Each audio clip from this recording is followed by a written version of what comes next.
Why did you get involved in city council, and why did you stay so, what, you've been on city council for 16 years now? Yeah, at the end of this year it'll be 16 years. Yeah. So, well, you know, it really started, you know, when I was about 7, I was delivering newspapers, and I always read the newspapers and talked with a lot of the people I delivered newspapers to. But I guess it starts with my family. My dad was committed to the community in a big way, running Ocean Beach and in many civic affairs and volunteering his time at many different things around town. And you know, it's always one issue that kind of gets you. And back in, I think it was about '95, Ocean Beach was, you know, a place that was near and dear to our family, and basically spent my earlier days there, growing up and learning things, and getting a little trouble, but not too much.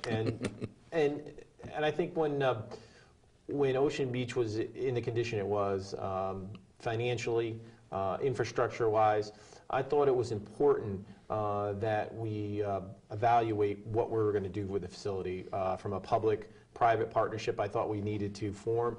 I thought the facility, from a vision point, the city didn't have any. It just wanted it to keep going along, and nobody was kind of looking at it from a policy vision standpoint.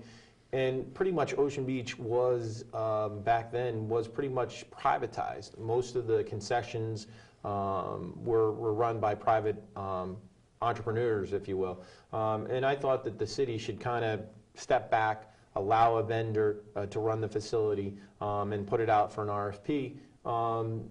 And I took a hit that year. I mean, everybody thought I was wanting to sell the facility and auction it off, and that was never what I wanted to do. But I think it galvanized that election that year, and then, you know, there was talks about selling the facility a little while after that to Mashantuckets, and I was successful and won.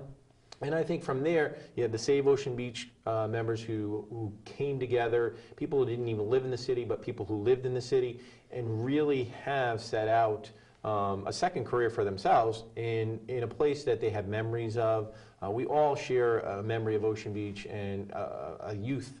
When you go down there, you kind of transform yourself back into your younger days. And so I wanted to keep that alive. I didn't have kids at the time, but hoped that I would, and I think that dream still lives, because we were able to get an individual like a Dave Shagru in there who had the passion like my dad did, and his group, and we were able to put money into the facility and actually have a yearly allotment of dollars that go for maintenance. Now we're looking at a revenue stream of over $1 million over a 20-year period that can recycle in that facility. I mean, obviously it's on the shore, and certainly it has its wear and tear. So that was my kind of entrance into politics. I was able to win, and kind of I've stayed and kind of battled against the tide many times.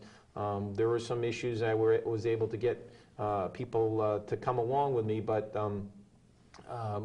many of those 16 years I've been in the minority.